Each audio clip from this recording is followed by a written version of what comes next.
네, 여러분 안녕하십니까. 라디오 오늘 유한솔입니다. 어제는 대선 후보들의 첫 TV 토론이 열렸는데요. 지상파 3사의 총 합계 시청률이 39%를 기록했습니다. 역대 TV 토론 가운데 두 번째로 높은 시청률이었는데요. 가장 높았던 때는 처음 법정 TV 토론이 의무화됐던 1997년이었죠. 15대 대선 때였습니다.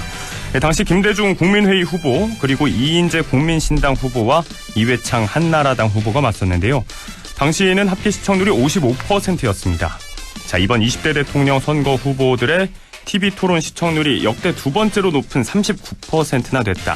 자, 이건 그만큼 유권자들이 지금 정보에 목말랐다, 이렇게 평가할 수 있겠습니다.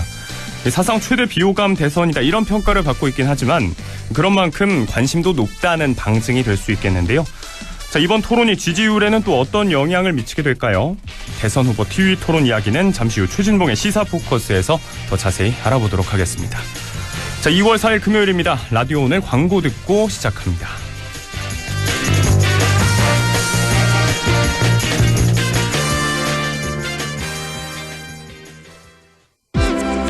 더 큰 것을 꿈꾸다.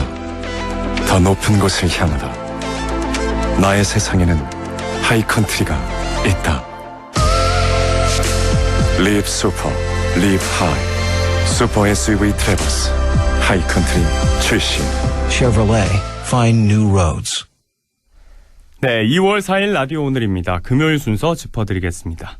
자, 1부는 성공회대 최진봉 교수와 함께하는 시간이죠. 한 주간의 시사 이슈 진단해 볼 텐데요. 오늘은 어제 있었던 대선 TV 토론을 두고 이야기 나눠보도록 하겠습니다. 자, 최진봉의 시사 포커스 잠시 후에 만나보고요. 이어지는 2부 이슈 오늘에서는 이 상주시에서 읍성 복원을 추진한다는 소식이 들려오고 있습니다. 자, 이 이야기에 대해서 잠시 후 상주시 김진영 문화유산 팀장 연결해서 이야기 나눠보도록 하겠습니다.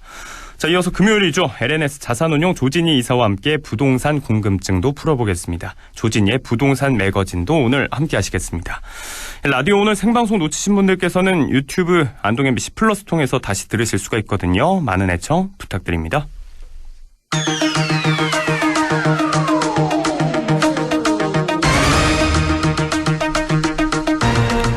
최진봉의 시사 포커스, 성공회대 최진봉 교수와 함께합니다. 자, 교수님 안녕하십니까? 네, 안녕하세요. 네, 반갑습니다. 자, 어젯밤 첫 대선 후보 TV 토론이 드디어 열렸습니다. 자, 보면서 내내 이 교수님께서는 지금 어떻게 보고 계실까 하고 궁금해졌었는데, 자, 그래서 오늘이 참 많이 기다려졌습니다. 전체적인 감상평을 좀 부탁드리겠습니다.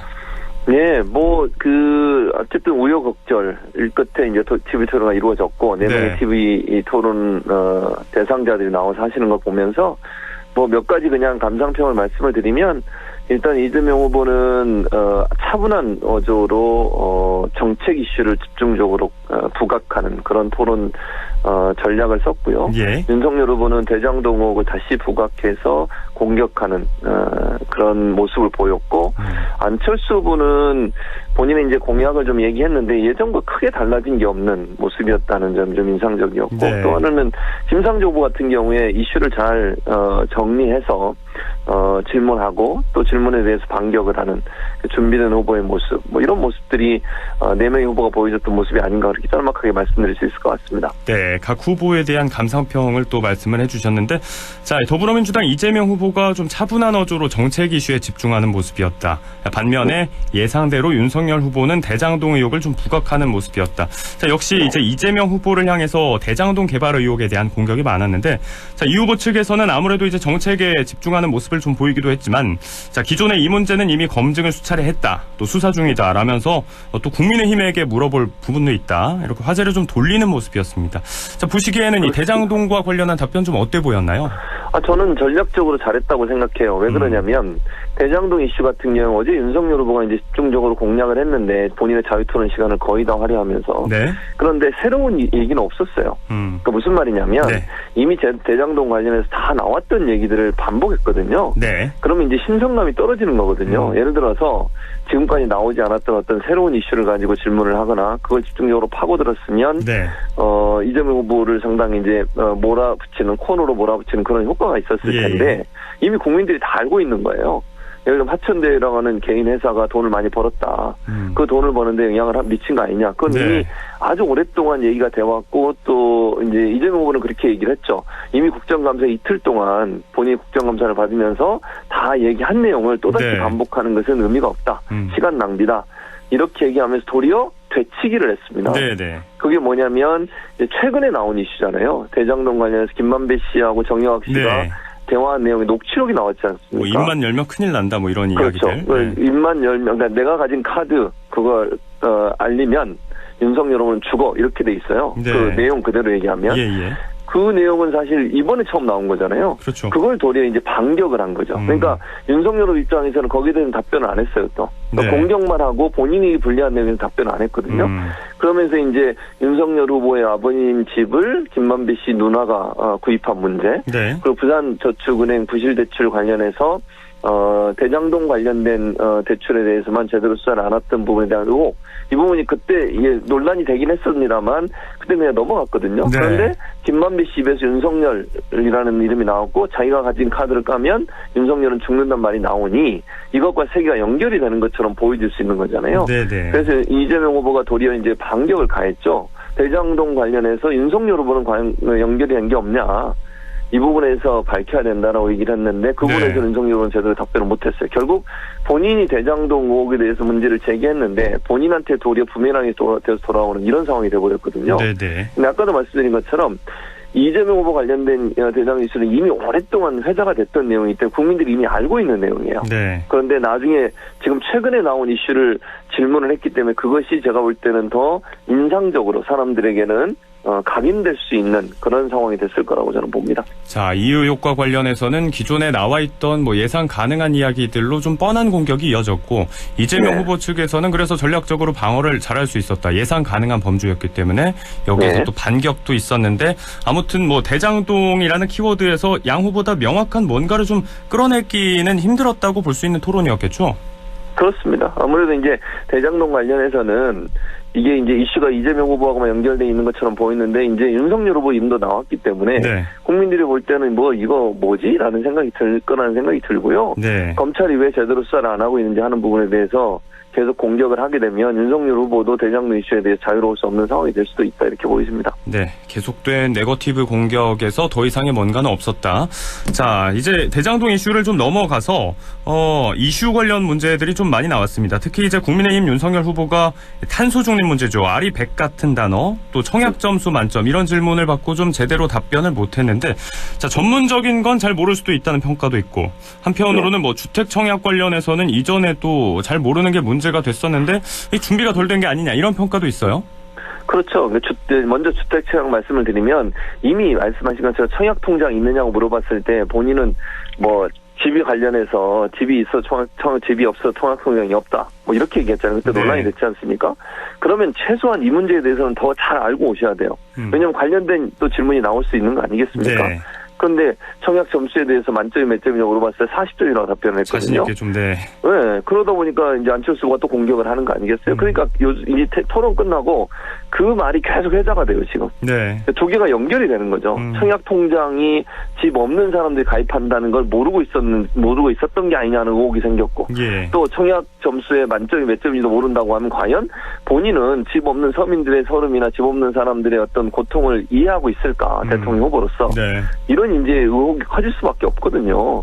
저는 상당히 그거는 부정적이었다. 그러니까 윤석열 후보가 제대로 준비를 안 하고 와서 결국 또 한 번 실언을 한 것이 아닌가 이런 생각이 들고, 네. 아리백 같은 경우에는 뭐 그건 전문 용어니까 모를 수는 있다고 봐요. 제가 예. 저는 뭐 그럴 수 있는데 문제는 뭐냐면 이 아리백이라고 하는 게 전 세계적으로 300개 정도 기업이 참여를 하고 있어요 지금. 예. 그리고 예를 들면 우리가 잘 알고 있는 구글이나 스타벅스도 여기 지금 참여하고 있거든요. 예. 구글 같은 벌써 100% 달성을 했어요. 그러니까 그 회사가 쓰는 에너지를 다 재생에너지로 하는 거. 네. 100% 재생에너지로 하겠다고 약속한 거거든요. 그 우리나라는 없느냐? 우리나라도 이미 하고 있어요. SK 계열사 6개 기업도 하고 있고요. 그 외에 여러 기업들이 이미 참여하고 있는 거예요. 예. 그러면 일반인은 모를 수 있다고 치겠습니다. 뭐 그럴 수 있습니다. 저는. 그러나 정부를 책임지고 맡아야 할 지도자 입장에서 네. 이미 우리 기업도 하고 있고 이게 나중에 수출에도 문제가 될 수 있거든요. EU 네네. 같은 나라들은 이제 재생에너지를 사용하지 않는 나라에서 만든 또 그 기업에서 만든 제품의 수입을 일정 부분 제한하겠다고 하는 그런 지금 정책까지 내놓고 있어요. 네. 그러면 국가 지도자가 이 문제를 어떻게 풀어서 우리나라 기업들이 어떻게 수출을 잘하게 만들고 경제 발전을 이루게 할 거냐면서 당연히 알아야 된다고 저는 봅니다. 네. 그러니까 단어의 어려움이 문제가 아니라 이건 전 세계적으로 이미 2014년부터 시작을 했어요, 이거. 네네. 근데 2022년입니다. 이걸 모르는 게 과연 타당한 것인가? 네. 일반인은 그렇다 하더라도 대통령 후보라고 하신 분이라면 네. 우리나라 경제 기업에 중요한 어떤 그 수출에 영향을 미칠 수 있는 요소들은 반드시 알아야 되는데 그 부분을 몰랐다고 하는 건 단순히 전문 지식이어서 몰랐다 이렇게 넘어갈 수 있는 상황은 아니라고 봅니다. 네, 더군다나 뭐 부동산이라든지 환경 문제 관련해서도 정책을 내놓고 있고 기업의 애로사항을 좀 청취해야 한다 이런 이야기도 많이 하고 있는데 자, 이런 부분들을 잘 모른다고 판단이 될 때는 아무래도 그 목소리에 힘이 실리지 않을 수가 있으니까 문제가 될 수 있을 것 같습니다. 자, 안보 문제에 관한 이야기도 좀 어제 많이 나왔습니다. 안보 문제를 두고 주제 토론이 있었는데 자, 윤석열 후보와 타 후보들이 이제 사드 배치를 두고 설전이 좀 있었어요. 이게 뭐 안보 포퓰리즘이다. 중국이 중요하다. 자극하고 있는 거 아니냐. 이런 이야기가 나왔습니다. 네, 맞습니다.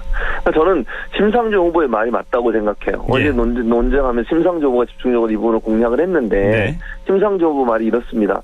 군 지휘관은 그러니까 예를 들면 육군이든 해군이든 공군이든 군인은 선제 타격 얘기할 수 있다. 예, 뭐 예. 필요하다면. 그럼 대통령은 그러면 안 된다고 그랬어요. 저는 그 말에 100% 공감합니다. 네. 예를 들어서 전쟁을 하지 않고 이기는 게 진짜 이기는 거예요. 한반도에 전쟁이 발발한다고 하면 가상을 해보겠습니다. 한반도에 만약 전쟁이 발발하면 남쪽에는 그런 피해가 없을까요? 누가 이기든 한반도 전체가 피해를 당하는 겁니다. 네. 그러면 대통령 입장에선 평화와 자유의 평화 또는 대화를 통해서 문제를 해결하려는 노력을 하는 게 대통령 입장이어야 된다고 봐요, 저는. 물론 북한이 선제 공격을 했을 때 거기엔 당연히 대응을 해야 되겠죠. 그건 뭐 군이 당연히 해야 되는 거고 대통령도 거기에 참여해야 되지만 대통령 입에 선제 타격이 나오면 대화와 협상이 이루어지겠습니까? 네. 김정은 같은 경우에 예를 들면 윤석열 후보가 대통령 되면 뭐라고 얘기하겠습니까? 우리를 선제 타격하겠다 하는 사람과 대화 안 하겠다 이렇게 나오면 어떻게 할 겁니까? 그러면 계속 그렇게 군사적 긴장 관계를 끌고 가는 것이 우리 네. 경제에 도움이 될까요? 저는 그렇게 생각하지 않습니다. 한반도의 불안이 가중되면요. 네네. 경제에도 악영향을 미치고 우리나라의 안전성에 대해서 불안감이 커지면 우리나라에 투자하는 사람이 투자를 계속 하겠냐고요. 그런 차원에서 본다고 하면 물론 강력한 안보 체제를 갖추고 네. 만약에 북한이 도발해 오면 당연히 저는 원점 타격해야 한다고 생각합니다. 그럼 대통령 입에서 그런 얘기가 자꾸 나오는 것은 네네. 이 불안감을 부추길 수 있는 거예요. 네. 그래서 저는 그건 안보 페플인데 제가 볼 때 윤석열 후보 입장에서는 보수층을 집결하기 위한 결집시키기 위한 하나의 네네. 방법으로 그걸 사용하시는 것 같은데 네. 너무 저렇게 나오는 것은 제가 볼 때 결코 좋은 어떤 대안은 되지 않는다고 저는 봅니다. 자, 대통령 후보로서의 선제 타격이라는 발상 자체가 적절한가? 여기에 대한 심상정 후보의 문제 제기가 있었고요. 자, 안보 이야기 두고 많은 이야기가 나왔습니다만 오늘 저희가 좀 여쭤봐야 될 문제가 많기 때문에 자, 묻고 싶은 것들을 좀 넘어가 보도록 하겠습니다. 자, 안철수 국민의당 후보에 대해서는 또 여러 가지 공부나 준비가 좀 많이 있었던 것 같다. 긍정적인 평가가 좀 많았어요. 근데 저는 이제 이런 생각이 들어요. 물론 이제 여러 가지를 준비해온 건 뭐 아까 말씀하신 긍정적인 평가를 할 수 있는데 네. 문제는 이제 토론의 스킬 문제나 태도 문제에 있어서는 변한 게 없었던 것 같아요. 네. 제 느낌은 4년 전에 안철수 후보를 또다시 똑같이 본 것 같아요. 그러니까 예를 들어서 이제 좀 스킬을 그러니까 토론의 스킬이라고 하는 건 상대방을 집중 공략하면서 네. 상대방이 놓치는 부분들을 파고들어서 그거의 문제점을 집중적으로 부각을 시켜야 되거든요. 네. 그런데 본인이 하고 싶은 말을 더 많이 했어요. 상대방의 얘기를 듣는 네, 것보다. 네. 그리고 상대방이 뭐가 문제가 있는지를 지적하는 부분이 그냥 단답형으로 묻고 답하고 하는 과정에서 네. 끌어내고 그리고 나서 본인 얘기를 했거든요. 근데 그런 부분들이 도움이 되는 부분도 있지만 어찌 보면 사안에 대해서 다른 사람과의 차별화를 이루는데 좀 한계가 있을 수 있거든요. 네. 그래서 저는 준비를 열심히 해오고 또 여러 가지 이제 질문하는 내용들 중에서 우리가 놓치고 있는 부분들을 잘 요약해서 얘기한 건 좋았는데 그게 본인이 얘기하는 게 더 많아지면서 네. 토론의 어떤 효용성이나 효율성을 떨어뜨리는 부분도 분명히 있었다. 네. 그래서 그런 부분들을 조금 더 보강하는 게 필요하지 않겠나는 생각이 들었습니다. 자, 쉽게 얘기하면 가지고 온 구슬이 많았지만 좀 잘 꿰어지지 않았다. 이 정도로 정리가 될 수 있을 것 같고 네, 맞습니다. 기존과는 전혀 좀 다르지 않은 모습이었다. 이준석 국민의힘 당대표가 또 이런 평가를 내놓기도 했었는데 반대로 네. 정의당 심상정 후보에 대해서는 이준석 대표조차도 좀 좋았다고 호평을 했어요. 예, 네, 맞습니다. 심상정 후보는 아주 날카롭게 질문을 했거든요. 네. 그리고 사실은 이제 논란이 될 수 있고, 그다음에 논란이 될 발언들을 각 후보별로 갖고, 이재명 후보에게도 그랬고, 윤석열 후보에게도 그랬고, 그런 부분은 저는 잘했다고 생각해요. 제3지대 후보가 가장 유력한 두 후보에 대해서 문제점들을 정확하게 짚어서 지적한 부분은 긍정적으로 평가할 부분이라는 생각이 듭니다. 네. 그게 사실은 제3지대 후보로서의 어떤 존재감을 드러내는 부분이거든요. 네. 그러니까 양측이 기득권 세력화되는 것에 대해 경계하고 소수계층이나 아니면 소외계층에 대해서 관심을 갖지 않는 부분들을 상기시키는 그런 네. 역할을 했다는 점에서 심상정 후보는 대단히 중요한 역할을 했다고 보여집니다. 네, 어제 토론에 있어서 심상정 후보에게 좀 높은 점수를 주고 싶으시다. 자, 짧게나마 여러 가지 이야기가 나왔던 자리였습니다. 이제서야 이 TV 토론을 통해서 그래도 후보들의 좀 진면목을 볼 수 있는 기회가 생겼는데, 자, 법정 TV 토론 횟수는 3번입니다만 뭐 앞으로 후보자 간 합의에 의해서 얼마든지 또 있을 수 있는 거 아니겠습니까? 그렇습니다. 어제 했던 거는 법정 토론은 아니고요. 후보자들 합의해서 이루어진 거기 때문에 예. 이제 앞으로 3번의 법정 토론을 반드시 해야 되는 것이고요. 말씀하신 것처럼 그 외에도 어제처럼 또 방송사와 후보자들만 합의하면 돼요. 네. 그래서 저는 더 많이 했었으면 좋겠어요. 아쉬웠고요. 시간이 너무 짧아서 물론 2시간이나 긴데 각각 한 분으로 하면 30분 정도밖에 안 돼요. 그러니까요. 그래서 이걸 어떻게 하는 게 좋을지를 좀 고민하면서 토론을 좀 더 많이 했으면 좋겠습니다. 그래서 좀 깊이 있게 대화하고 논의할 수 있는 시간을 갖는 게 필요할 거라고 보여지고 네. 국민들은 알아야 돼요. 그래야 선택을 제대로 하지 않겠습니까? 네. 후보들이 좀 더 전향적으로 토론에 적극적으로 임하는 자세를 보였으면 좋겠습니다. 네. 관련해서 생산적인 논의가 좀 있었으면 좋겠습니다.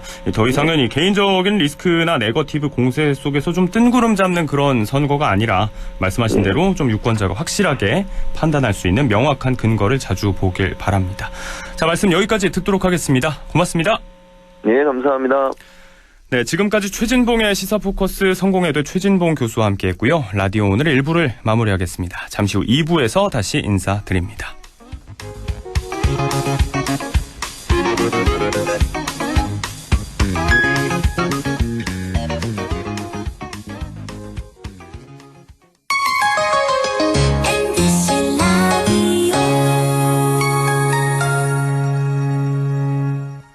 가구 살 땐 꼭 한번 가보자. 안동 명품 가구 백화점. 흑표 흑침대, 양성국 갤러리, 금성침대, 한국 가죽 소파, 장수돌 침대. 다양한 브랜드 가구를 한 곳에서 쇼핑할 수 있는 대형 가구 전시장. 안동 명품 가구 백화점. 예, 며느라. 밥 했어? 설거지 했어? 쓰레기 버렸어? 청소했어? 빨래했어? 개밥 줬어? 아들 낳았어? 딸 낳았어? 아무것도 안 하고 싶다.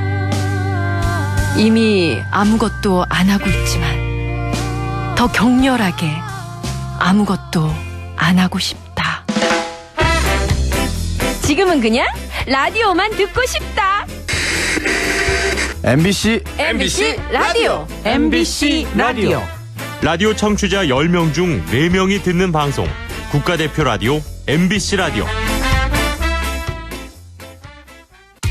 왜 이 일을 하려고 하죠? 육아에 자신 있나요? 어른도 잘 모실 수 있고 그 약속 지킬 수 있죠? 국민의 건강을, 서민 경제를, 아이들의 안전도 책임질 수 있나요? 당신은 대통령 후보에게 묻습니다. 다가오는 3월 9일 투표로 묻습니다. 모두의 바람을, 국민의 생각을 꼭 실천할 수 있는 사람은 누구인지 대한민국의 면접관이 되어 당신의 대통령을 채용해주세요. 3월 9일 투표로 채용해주세요. 공익광고협의회. 마음을 열어줘. 다가가 나 속삭이도록 언제나 내 생각으로 행복해야 해요.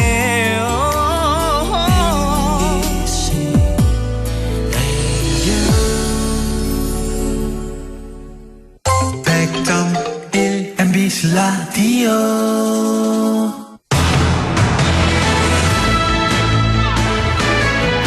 네, 라디오 오늘 2부 순서 이슈 오늘입니다. 상주시에서 올해부터 본격적으로 상주 읍성 복원 사업에 들어가게 됐다고 밝혔는데요. 조선시대 경상 가명이 자리했던 상주 읍성의 복원, 여러 면에서 참 의미와 가치가 있을 것 같다는 생각이 듭니다. 자, 오늘 상주시 문화예술과 김진영 문화유산팀장 연결해서 이 이야기 자세하게 들어보도록 하겠습니다. 자, 안녕하십니까? 네, 안녕하세요. 네, 반갑습니다.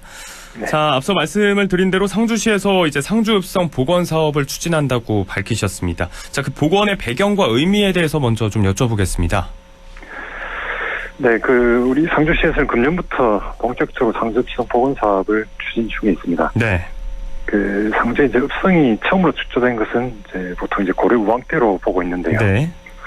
조선시대에는 상주 읍성이 이전에 그런 군사적인 기능에 더해서 경상 감령이 위치하고 있었기 때문에 관찰사가 머물던 경상도의 행정 중심 도시로서 기능도 하게 됩니다. 네.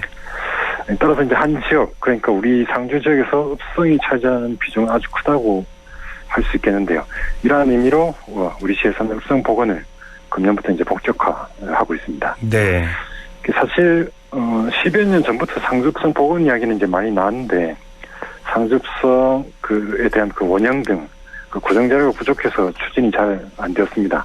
하지만 최근에 우리 시에서 상주 읍성 관련 많은 사진들을 확보를 했고, 네. 읍성 관련 발굴 조사 성과들이 축적이 되면서 이제는 정말 시민들과 함께 읍성 복원을 시작할 때라고 이제 판단이 되었습니다. 네, 오랜 노력과 그런 배경이 있었고 드디어 이제 좀 결실을 맺을 때다 본격적으로 추진을 하게 되실 것 같다라는 말씀이신데 사실 이제 경상도의 어원 자체가 경주와 상주를 일컫는 말이지 않습니까? 예로부터 또 상주가 지역의 중심이었다는 역사가 있는데 자, 이렇게 가명이라는 과거 행정 중심지로서의 기능도 확인할 수가 있고 아주 역사적인 가치가 큰 작업이 될 것 같습니다.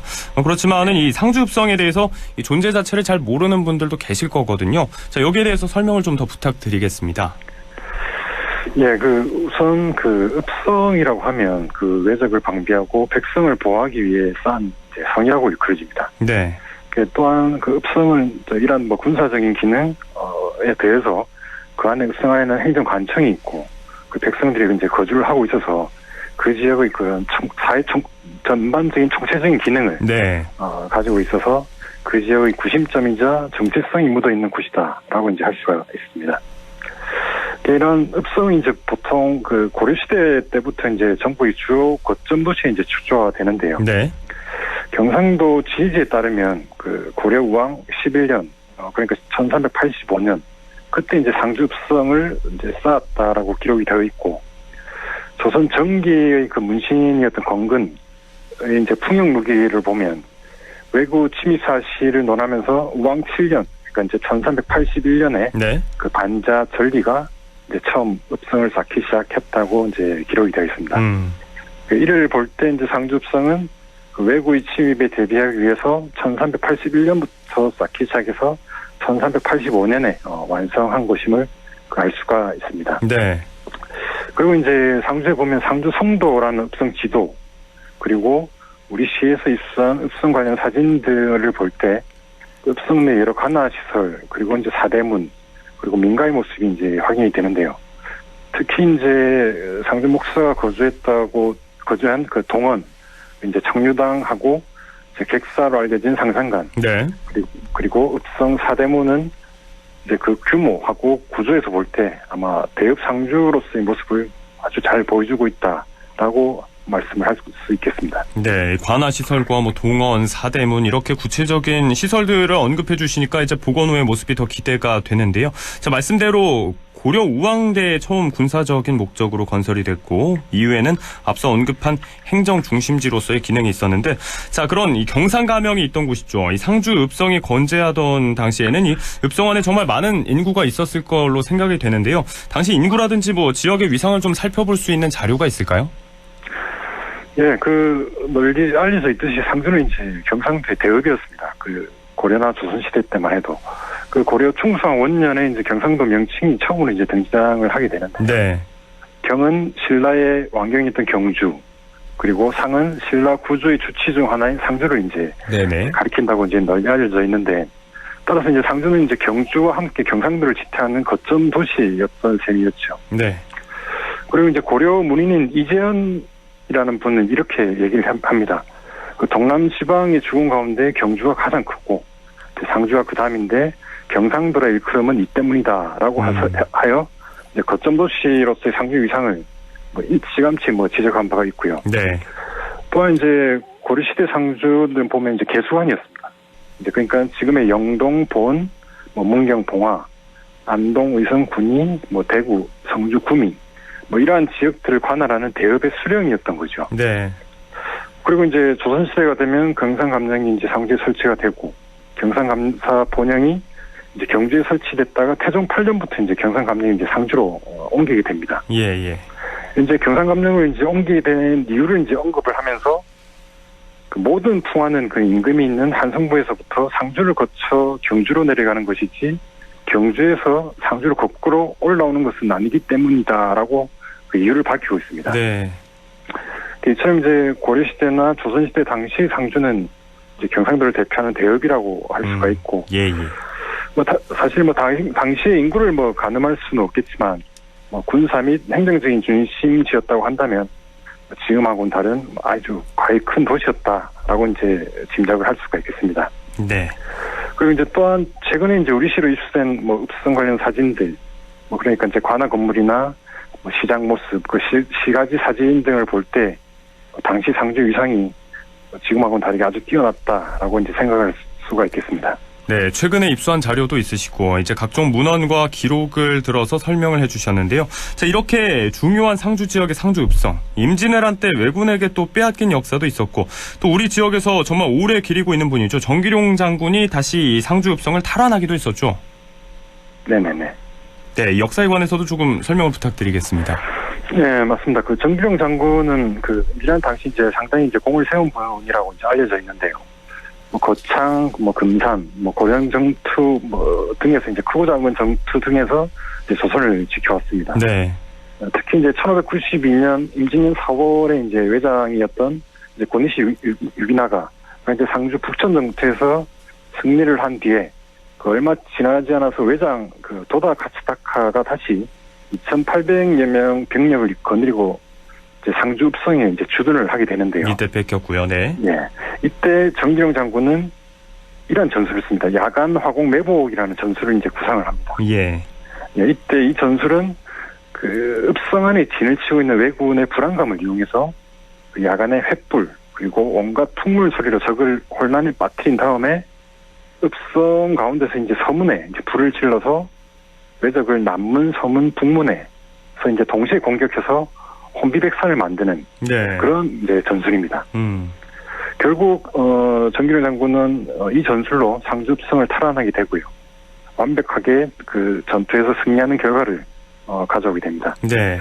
이 전투 이후에 이제 정유재란 그 임진왜란 다음에 이제 일어나는 정유재란 때에는 일본군이 이제 정기룡 장군을 두려워해서 경상도를 통하지 않고 바로 전라도를 거쳐 한양으로 북진하는 그런 전략을 띠게 되는 것이죠. 무서워서 피해갈 정도였다. 이른바 임진왜란 60전 불패 신화죠. 지역에서 매번 또 매년 추모 행사를 열고 있기도 한데요. 자, 정기룡 장군의 무운과도 연관된 아주 의미 있는 곳이고요. 이렇게 오랜 역사를 지닌 이 상주 읍성이 그동안 잘 보존되지 못하고 사라진 게 안타깝다는 생각이 들 수밖에 없습니다. 자, 사라지게 된 이유가 또 뭐였을까요? 예, 그 상주 읍성뿐만 아니고 이제 우리나라 이제 대부분의 읍성이 이제 1910년경에 이제 보통 해체가 됩니다. 네네. 그 이제 직접적인 원인을 이제 살펴보면 그 이완용에 의해서 광무 11년 그 8월 1일자에 이제 관보에 이제 공포가 되는데요. 네. 이 내용을 보면 내각 제1호 성벽처리위원회의 관한 건에 이제 기인했다고 볼 수가 있습니다.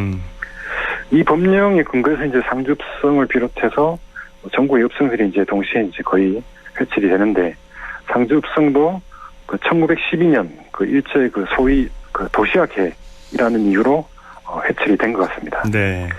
실제로 이제 1910년에서 1918년 사이에 측량된 그 상주 시적들을 보면 읍성 철거 지역 땅 소유자의 대부분이 일본인으로 이제 다 표기가 되어 있습니다. 네.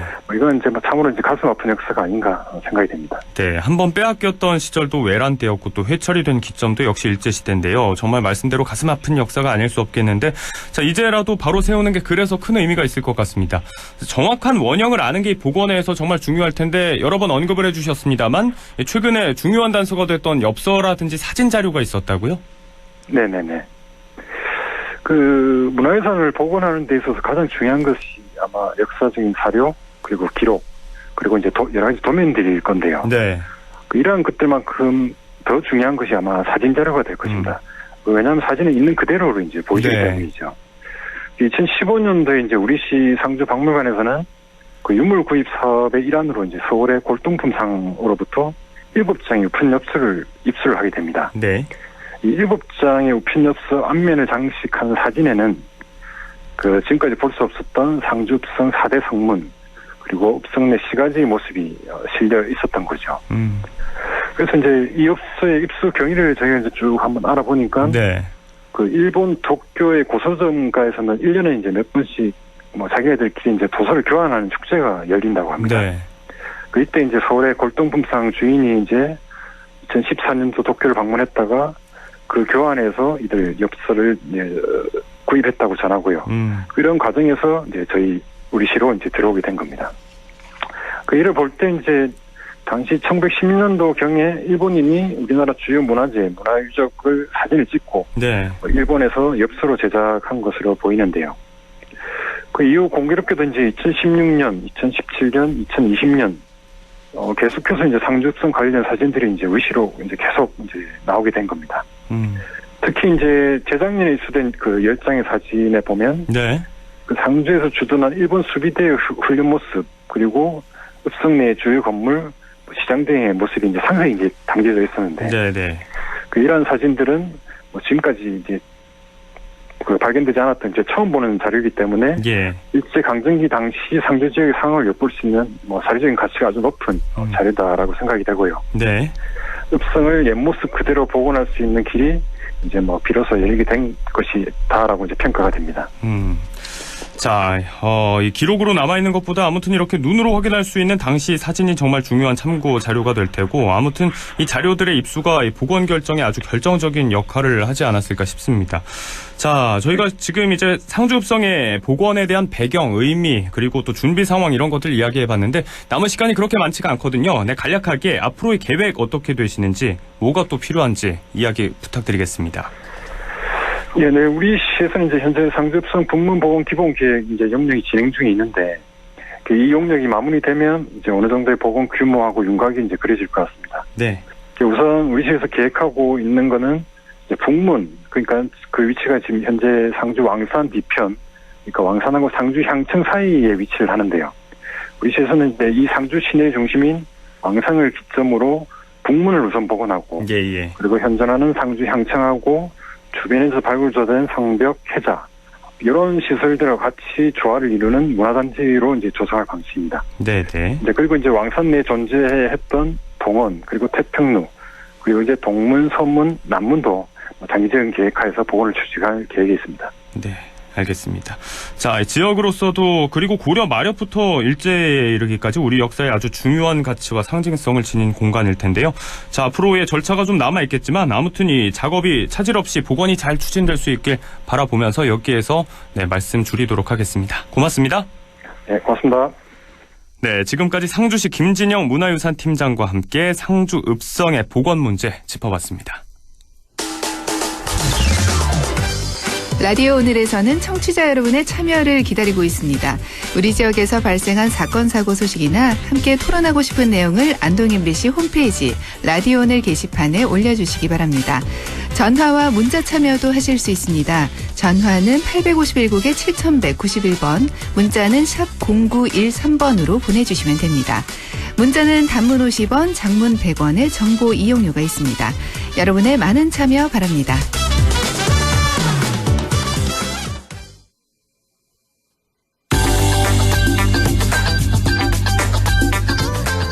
조진희의 부동산 매거진. 네, 어제였죠. 국토부에서 건축물 분양과 관련해서 수요자 중심 개선안을 발표했습니다.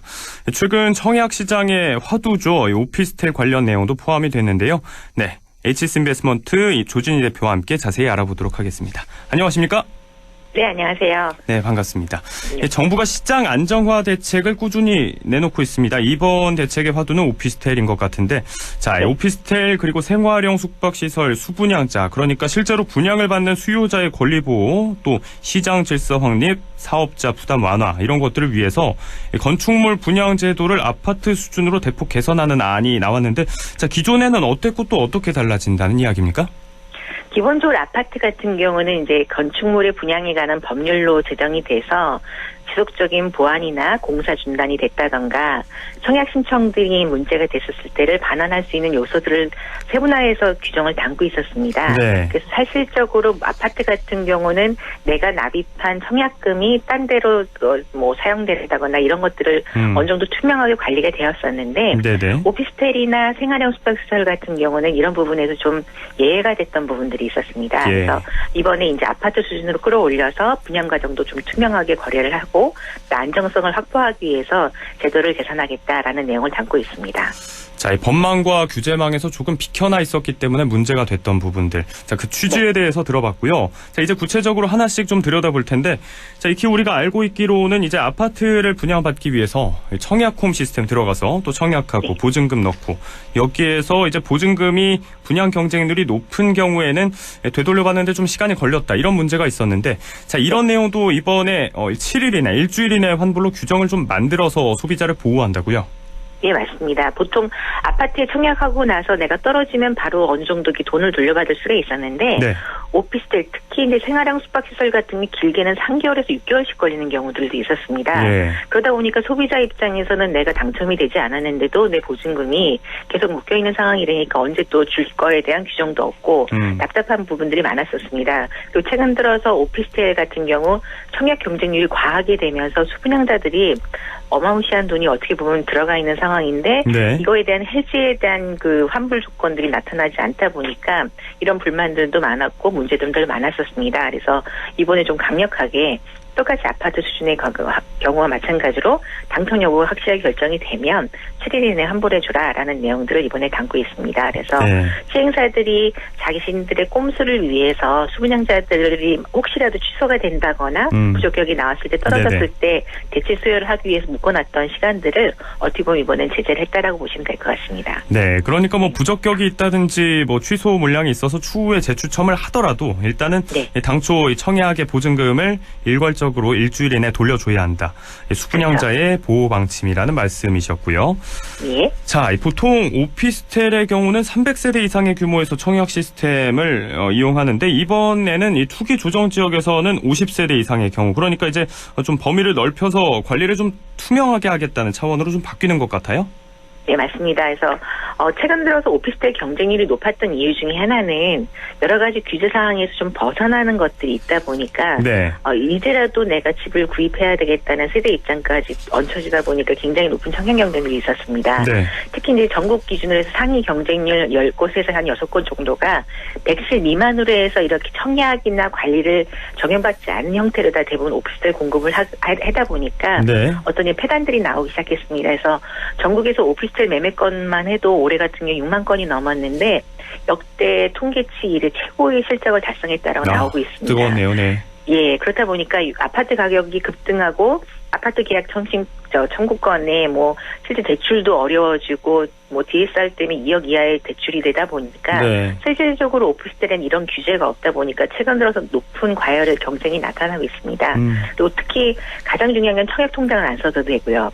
거주지 제한이 없다 보니까 특히 또 주택수를 소유하고 상관없이 당첨이 되고 나서 그 소유권 이전 때까지만 어떤 주택 형태를 결정을 하면 되니까 19세 이상 누구나 할 수 있다는 장점도 있었습니다. 그래서 이번에 정부가 어떻게 보면 그 사이에 문제가 됐던 것들을 규제로다가 규제를 해보겠다라고 내놓은 의견이라고 보시면 될 것 같습니다. 네. 자, 그동안 이 규제로 얼어붙었던 시장에서 풍선 효과로 이제 오피스텔 거래가 많아진 배경이 있었는데, 자, 우리가 그래도 이 부동산을 구입할 때는 여러 가지 득과 실을 좀 따져보게 되지 않습니까? 그런데 이제 오피스텔 같은 경우는 아파트랑은 다르게 취득세가 이제 4.6%, 일반적으로 주택 구입이 1%대인데 높지 않습니까? 이렇게 청약이 높은 이유가 뭐였을까요? 우선 말씀하신 것처럼 보통 아파트를 산다고 하면 내가 취등록세를 보통 1.1% 정도 낸다고 알고 계시는데 오피스텔은 4.6%인데 상대적으로 더 많은 세금을 내는 거가 부담이었습니다. 네. 근데 최근 들어서 2주택자라든가 3주택자 같은 경우는 전체 그 취득세가 8에서 12%까지 올라가게 됐습니다. 네. 그러니까 이런 분들 같은 경우 오히려 오피스텔 4.6%가 더 싸다라고 볼 수밖에 없는 거고, 그리고 그 투기 과열지구나 조정지구역에서 공급하고 있는 오피스텔 같은 경우는 옛날에 우리가 알고 있는 원룸형이기보다는 아파트 형태를 뗀 아파텔이라는 용어까지 신조어가 나오기 시작했습니다. 네네. 말 그대로 아파트 평면을 다 갖추고 있고 최근 들어서는 그 욕실에 욕조도 넣을 수 있는 규제가 좀 완화가 되었고요. 네. 특히 이제 바닥 난방 기준으로 해서 11월 달부터 이제 120평대라고 해서 30평대까지도 이제 넓어지는 평수의 형태를 띠다 보니까 실질적으로 아파트를 대체할 수 있는 수요가 되기 시작했습니다. 그러다 보니까 이분들이 2주택인 상태에서도 내가 청약 평정 없이 이걸 당첨을 받을 수 있으면 또 그만큼의 프리미엄이 붙었다라고 해서 최근 들어서 높은 경쟁률까지 나가게 돼서 이러다 보니까 이 오피스텔 청약 경쟁률이 계속 높아지고 있는 상황이라고 보시면 될 것 같습니다. 네. 뭐 보기에는 주택이나 다름이 없는데 이제 주택으로 분류가 되지 않기 때문에 자, 아무튼 이 다주택자들에게는 오히려 이 4%대 취득세가 그동안 이점이 될 수가 있었고, 자, 대출도 그렇고 이제 규제망이 오피스텔 쪽으로까지 확대된다면 이제 그동안 뜨거웠던 이 청약 시장에도 아주 큰 변수가 될 수 있을 것 같습니다. 또 다른 이야기인데요. 2주택자가 취득하면 자, 이번 국토부 제도 개선 관련해서 내용을 좀 살펴볼 텐데, 자, 건축물 수분양자의 권리 보호를 위해서 장기 공사가 중단된 현장에 대해서 공사 재개 근거를 마련한다. 실제로 이제 뭐 한창 터닫고 건물 올리다가 적게는 뭐 몇 달에서 길게는 수년에 이르기까지 멈춰 있는 경우도 가끔 보게 되는데, 자, 어떻습니까? 이런 현상이 좀 많습니까? 아파트는 아까 말씀드린 것처럼 그 분양 관리를 하기 시작하면서 이런 현상들이 많이 줄었고 거의 없다고 보시면 될 것 같은데요. 네. 오피스텔이나 생활형 숙박시설 같은 경우는 전국 사업장 중에서 지금 공사가 중단된 현상들이 많습니다. 이렇게 됐던 이유 중에 하나가 보통 내가 그 계약금을 넣고 중도금을 넣고 잔금을 넣는 그 기준이 내가 생각할 때 은행에 들어가서 그게 공사비로 쓰여지는지 알고 있었는데 시행사가 분양대금 관리라는 형태로만 신탁 사업을 하게 됨으로 인해서 실제 그 분양 보증을 받지 못하는 현장들이 있습니다. 네. 그렇게 되다 보니까 실제 시공사가 내가 공사를 했는데 돈을 받지 못하니까 내가 공사를 하다 말고 중단하게 되는 상황이 되는 거고, 특히 이제 대부분의 일반 소비자들은 이 신탁이라는 구조도 잘 모르고 이게 어떤 것까지 관리를 받는 건지, 내가 낸 돈이 어떻게 보증을 받는지 솔직히 잘 모르고 있습니다. 그리고 특히 이제 가장 크게 문제가 됐던 것들은 분양을 하시는 이 시행업자들이 보통은 아파트 같은 경우는 토지도 관리를 받게 되어 있고 분양금도 관리받는 그런 이제 토지 신탁이나 분양관리 신탁이라는 그런 용어를 쓰고 있는데, 네네. 이런 반드시 은행을 통해서나 시공사를 통해서 그게 3자 관리가 되는 거에 비해서 오피스텔이나 생활형 숙박시설 같은 경우는 단순하게 분양 관리만 맡기는 경우가 많았습니다. 그러다 보니까 신탁회사가 있고 그다음에 건설회사가 있으니까 수분양자들 입장에서는 안전하다고 생각했는데 네. 실제는 내 보증금이 그 관리받는 신탁이 아니었다는 걸 알고 나중에 이제 이런 허점을 이용한 그런 사기들이 좀 많았었습니다. 그래서 이번에는 이제 이런 자금 관리를 안전하게 하기 위해서 시행사가 이렇게 하지 못하게끔 그래서 좀 강화시키는 규정이 나왔다고 보시면 될 것 같습니다. 네, 이제 그 근거를 좀 살펴볼 텐데, 자, 아무튼 이 수분양자 입장에서는 돈을 냈는데도 이게 공사비로 지불이 되지 않거나 하는 구조적인 문제가 있었고요. 자, 앞으로는 6개월 이상 이 공사가 중단되거나 지연됐다면 이 수분양자가 여기에서 80% 이상의 요청을 하고 신탁사가 동의하면 공사를 이행할 수 있게 되는 거죠. 예, 맞습니다. 그래서 신탁사 입장에서는 그 시행사가 계약 주체이고 자기는 갑과 을의 관계다 보니까 함부로 돈을 쓸 수가 없었습니다. 네. 근데 이제 말씀하신 것처럼 분양 건축물에 대한 중요한 사항이나 설계 변경이라든가 이런 것들은 반드시 수분양자의 100% 동의라는 어려운 과정을 겪어야 됐던 부분들을 완화시켜서 주택법하고 동일하게 80% 이상만 동의가 되면 건설사도 바꿀 수 있고요. 뭐 최악의 수단으로는 그다음에 신탁사에 보관되어 있는 돈을 나머지 공사를 하기에 재개를 하기 위한 돈으로 이제 그 집행을 할 수 있게끔 그런 동의 사항도 가능해졌습니다. 그래서 오피스텔이 그동안 규제를 덜 받았던 문제들을 이번에 이렇게 아파트 수준의 관리 보호를 받는 형태로 변형됐다고 보시면 될 것 같습니다. 네, 이 부분은 확실하게 또 수요자를 보호한다는 취지에서 마련이 된 것 같고요. 자, 또 하나 살펴보면 이제 세부적인 내용인데 건축물 사용 승인 그리고 보존 등기 뒤에 이 집합건물법에 따라서 설립돼야 하는 관리단 이 문제인데 자, 수분양자들이 여기에 대해서 제대로 알 수 있도록 광고하고 계약하는 과정에서 이 관리단 설립 그리고 관리인의 보고 의무 이런 것들 좀 상세히 안내하도록 개선한다고요? 예, 맞습니다. 보통은 아파트를 분양을 받게 되면 굉장히 많은 서류들이 들어옵니다.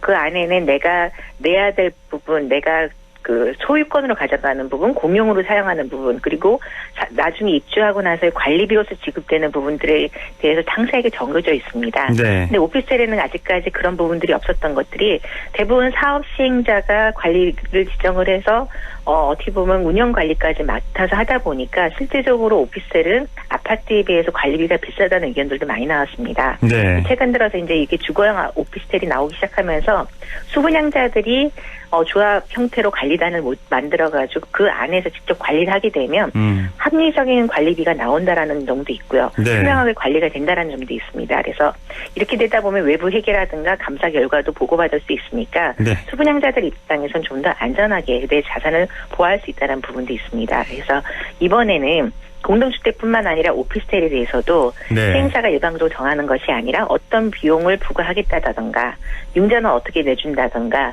건물 입주 전에 아파트와 동일하게 사전에 방문을 해서 하자가 있는지 네. 승인기간이 얼마까지 줄 수 있는지 이런 것들을 다 살펴볼 수 있게끔 분양계약서 안에 포함하도록 권고사항을 내놓았습니다. 네, 그렇군요. 이외에도 또 허위과장 광고 근절 대책도 나와 있고요. 이 분양권과 관련해서 이 초기 단계에서부터 다방면에서 이 수분양자의 권익을 보호하는 내용이었습니다. 자, 풍선 효과로 최근 과열돼서 떠오르고 있는 청약시장의 오피스텔, 투기 목적 거래 막고 실수요자를 보호하자는 취지의 이번 국토부 개선안에 대해서 이야기 나눠봤습니다. 자, 여기까지 듣도록 하겠습니다. 고맙습니다. 네, 감사합니다. 네, 지금까지 부동산 매거진 HS인베스트먼트 조준희 대표와 함께했습니다.